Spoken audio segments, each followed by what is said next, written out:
the Izzy, the flip to get Izzy out, and then following that, we also worked together in terms of putting Jared on the block and getting him out that week as well. But after that, it was really just like flatline. Nothing was happening there.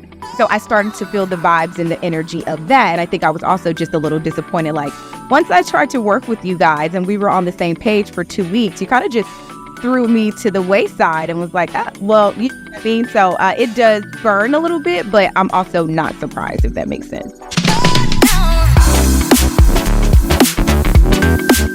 Welcome to the Secret Alliance podcast, where we talk about the game of Big Brother with the people who play it. Hannah and I are chatting with Mecole, the last contestant out of the Big Brother 25 house before the start of jury. Mimi, hello! Welcome to the Secret Alliance. Hi, Mimi. How's it going? Great. How are you, Hannah? You look so cute. Oh my gosh, so do you. I'm like grinning from ear to ear. I'm so shy. Hi. Big fan. Okay, well, let's get right into it. I have my Invisalign in, so I apologize for my list. But you had some excellent reads in the game, and it seemed like you always understood what needed to be done to further your game and that of your allies. For example, in week 3, you were the only one in the Professor's Alliance that was pushing to keep Hisam because you realized you probably needed him there. So what was the biggest challenge in executing your goals and making your reads become a reality? I think the biggest challenge for me was just not being assertive enough. You know, in those first couple of weeks, I saw what happened to Kirsten and then what happened to Riley and then what was starting to happen with Hisam. And, you know, I knew that there were these big brains and these big personalities who were kind of masterminding what was going on in the game at that time. And to your point, I do think I had an excellent read on what was happening and what should have been happening. And I mentioned it, but not in a more assertive way for it to stick. So if I could go back and do anything differently, I definitely think that I do that. It's all about finding that balance. So yeah, exactly right. Let's talk about that eviction, because it was wild. It felt a little bit of a different Mimi that we saw. You didn't hug Cory and you blew some house guests up. Can you explain that to us? You know, honestly, in that moment, I truly did feel like Cory and America were behind the scheming of getting me out of the house that week and flipping the votes. I did have a conversation with America earlier that week, or probably just a few days ago, in which she was saying, you know, working with Cory and I moving forward, who else do you trust? And she spoke so highly of Bowie Jane. And I just thought that it was interesting because I was like, I didn't know that you worked so closely with Bowie Jane. And so, you know, when I was walking out, I would just listen, let me just shed a little light, share a little tea, throw Mama Fee a little bone, and let's see what sticks. And, you know, here we are 3 or 4 days later, and the people are still talking about it. So sure, maybe it worked, maybe it didn't. I don't know. Let's see. You gave them a moment. You gave us a moment. Yes. Okay, so do you still feel the most betrayed by Cory and America for flipping the vote against you? Do you feel like other people might be responsible for it? Now that you've been out of the house a couple days, have things changed for you? Yeah, now that I've had a couple days to just catch up on what has been happening, obviously I know that Cory and America had the idea, but I also know that Jag and Matt had the idea.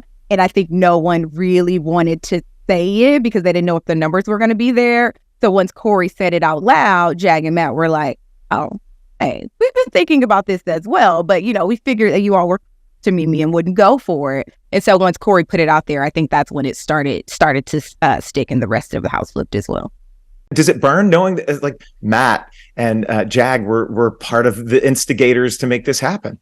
It does, but I'm also not surprised, right? Like, I didn't work closely with Matt and Jag until the week of the Izzy, the flip to get Izzy out. And then following that, we also worked together in terms of putting Jared on the block and getting him out that week as well. But after that, it was really just like flatline. Nothing was happening there.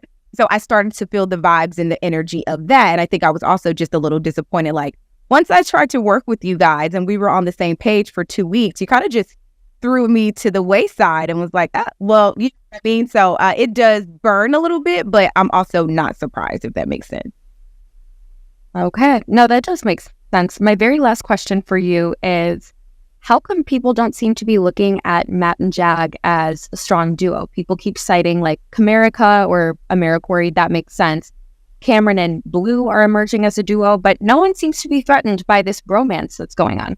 It is very odd to me. The week that Jag and Red were on the block that morning, I tried to flip the votes because I knew, I was like, oh, Jag and Matt are a duo. This is after they stole my steak to make steak quesadillas. They were following me all around the house trying to find my leftovers. And I was just like, these two really remind me of Boogie and Dr. Will. And I said that to Mama Fee and Sari and Izzy that morning, but they were adamant on getting Red out of the house. But I knew back then that those two would be a problem. So I really am surprised that people are not looking as closely to those two. They had to get rid of you. Your reads are too good, Mimi. The reads are so good. Are people giving you a hard time on one read that maybe you didn't have so strong? The Cam America being related. Oh. Listen, One. Hey, if you have one missed. It was the key to me. Maybe I was a little off base, but I mean, the relationship is interesting to say the least. So I hope that people got a key, if nothing else. All right. Thank you so much. Hey, we really do appreciate your time, Mecole, and just know my family loved you. My wife was rooting for you. She was so bummed Thursday night. Thank you both. Thank you both. Same. Hi. Yes. All right, I will. It was great to meet you, Mecole. Thank you, Hannah. Talk to you both soon. Yeah, we love that. We'll hold you to it. Bye. Take care. Thanks for watching the Secret Alliance podcast. Make sure you tell someone you know who loves Big Brother all about it. Subscribe, like us, and leave some comments.